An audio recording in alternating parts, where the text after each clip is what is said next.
Halo Sobat pencinta Donghua, kali ini kita akan melanjutkan cerita Battle Through the Heavens Benua Kaisar.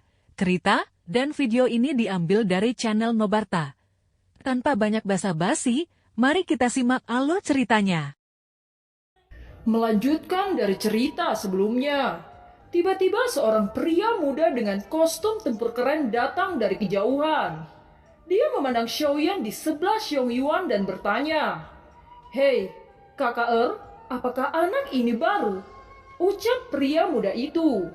Melihat Xiong Yuan tersenyum tanpa mengatakan sepatah kata pun, pemuda itu berkata langsung kepada Xiaoyan, "Adik, bagaimana kalau kita belajar dari satu sama lain?"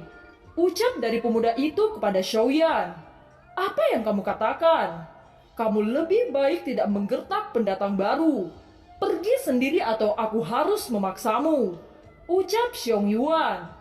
Saudara Xiong Yuan tidak apa-apa. Karena saudara ini mengundangku, secara alami aku tidak boleh mengecewakannya. Ucap Xiaoyan. Mendengar ini Xiong Yuan langsung terkejut. Melihat wajah Xiaoyan yang tersenyum dan percaya diri, dia hanya bisa menghela nafas sebelum mengangguk. "Xiaoyan, dia bernama Mu Feng merupakan adik laki-lakiku. Bertarunglah sebagai perkenalan. Aku akan menunggu." Ucap Xiong Yuan. Xiaoyan mengangguk, menoleh kepada Mu Feng dan berkata, "Saudara Mu Feng, Anda bisa menyerang." Ucap Xiaoyan. "Hahaha, ini cukup menyegarkan. Hari ini aku akhirnya bisa bertarung dan menggerakkan otot-ototku ini." Ucap Mu Feng. Hanya setelah Mu Feng tertawa tubuhnya menghilang seperti hantu. Di sisi lain Xiaoyan yang berdiri dia menyebarkan kekuatan jiwa kaisarnya. Kekuatan Mu Feng sendiri seperti Wu Yong yang berada di tingkat kaisar bintang 1 pertengahan. Atmosfer yang agung tersapu dari kedua belah pihak. Roh merah muda membungkus tubuh Mu Feng. Apakah ini kekuatan seorang kaisar di bintang 1 pertengahan? Ucap Xiaoyan dengan mata Xiaoyan menyipit. Dia bisa merasakan bahwa tekanan agung dari Mu Feng menyebar seperti danau yang luas, menutupi tubuhnya dengan semua kekuatan. Tekanan yang datang dari seluruh tubuhnya dapat secara langsung membuat kaisar bintang awal biasa tanpa keberanian untuk bertarung. Merasakan tekanan yang luar biasa di lapangan, ekspresi banyak orang di sekitar wilayah ini sedikit berubah. Mata mereka dipenuhi dengan ketakutan. Kekuatan ini yang berada di 1 bintang pertengahan bahkan dapat dianggap sebagai orang yang kuat di lembah Ming. Angin tinju tajam dengan kekuatan yang kuat bergegas ke wajah Xiaoyan. Tepat masih 5 inci tiba-tiba sosok Xiaoyan menghilang. Melihat kecepatan ini ekspresi Mu Feng sedikit terkejut. Segera dia tahu bahwa Xiaoyan sepertinya tidak mudah dihadapi seperti yang terlihat di permukaan. Sosok Xiaoyan muncul di area tidak jauh dari tempat Mu Feng sebelumnya. Detik berikutnya sosok Xiaoyan melesat mengayunkan tinjunya yang mengandung kekuatan besar ke arah Mu Feng. Mu Feng juga memiliki jiwa pertarungan yang kuat. Tangan Mu Feng bergerak dan membentuk tubuh energi berwarna hitam di udara. Melihat ini Xiaoyan memberikan sedikit pantulan dari jari-jarinya. Itu terkondensasi menjadi naga energi besar dalam prosesnya. Segera 2 energi saling menghantam keras di langit. Dari pertukaran awal Xiaoyan sepertinya dirugikan, dia sedikit terkejut oleh kekuatan pihak lawan. Darah menetes dari sudut mulutnya. Xiong Yuan melihat kegelisahan dan siap untuk bergegas maju menghentikan pertempuran. Namun tiba-tiba Xiaoyan tersenyum dan memotong. Pertempuran baru saja dimulai. "Saudara Xiong Yuan, tidak masalah. Ini normal untuk terluka," ucap Xiaoyan. Xiong Yuan tiba-tiba terpana. Dia belum pernah melihat orang yang tangguh seperti ini. Segera dia mengerti bahwa Xiaoyan sebenarnya belum menggunakan semua kekuatannya. Segera dia mengangguk tanpa daya. Kelompok api cemerlang yang tak terhitung jumlahnya segera melonjak dari tubuh Xiaoyan. Melihat pemandangan aneh ini, semua orang di sekitarnya dibuat kagum.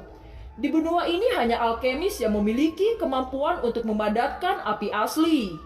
Hal ini membuat para murid yang menyaksikan pertempuran di alun-alun sangat terkejut dan bingung. Mereka bahkan tidak tahu bahwa ini adalah api abadi yang menyebar di benua itu.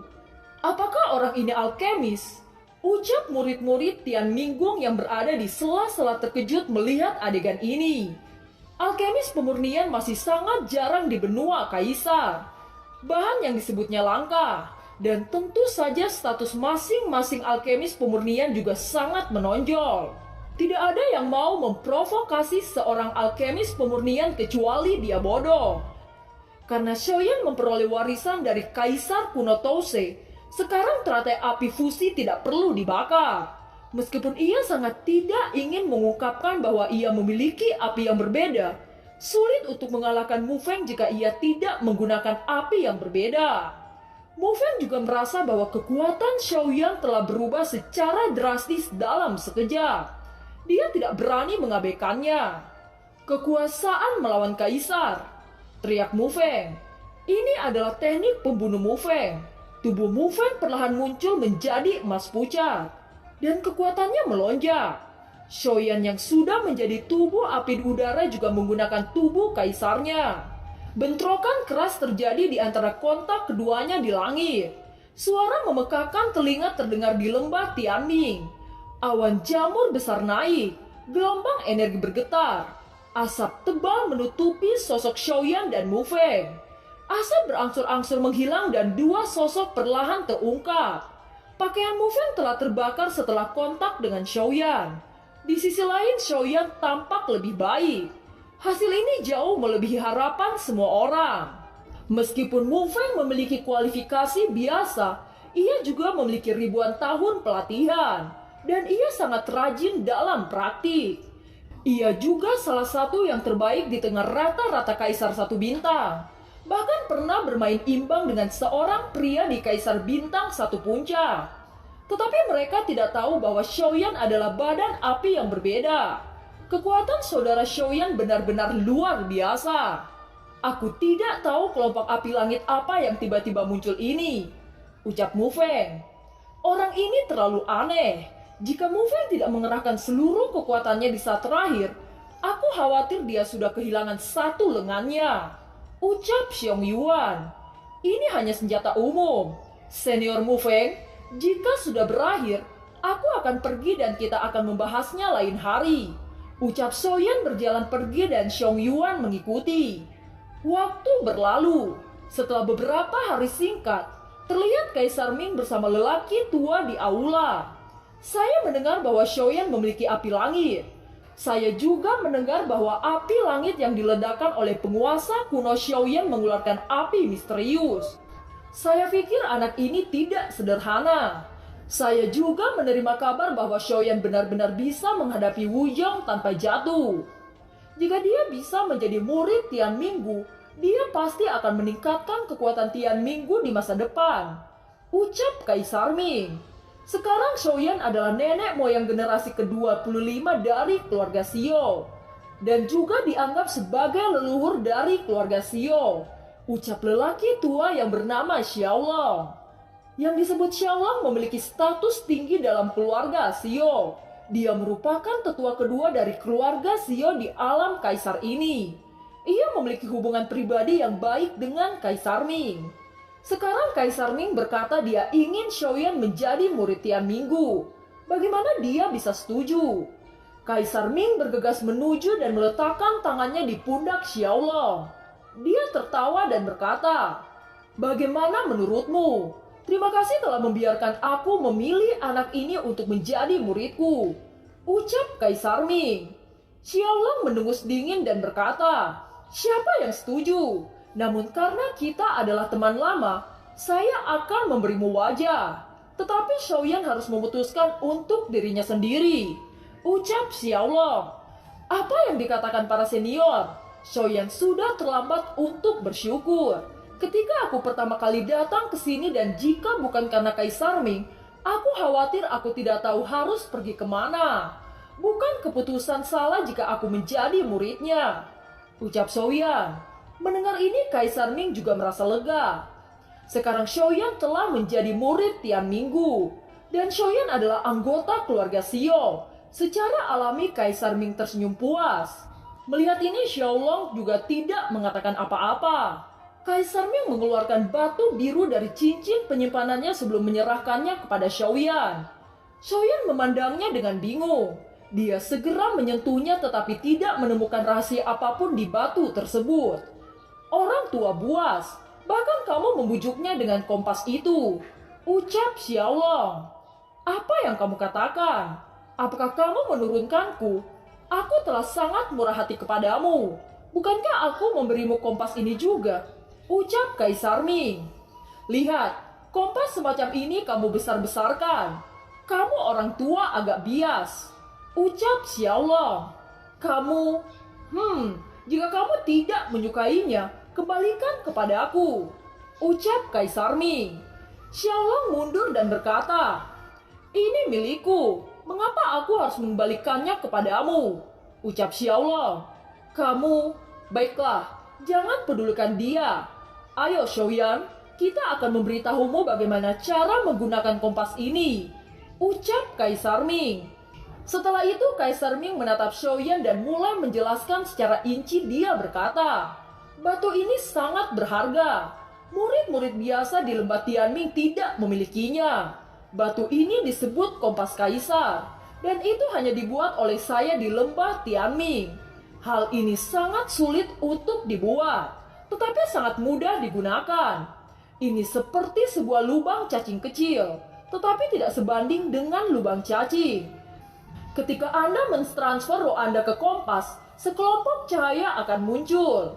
Pada saat itu dimanapun kamu berada dan selama kamu tidak berada di tempat khusus, kamu dapat teleportasi kembali dalam sekejap.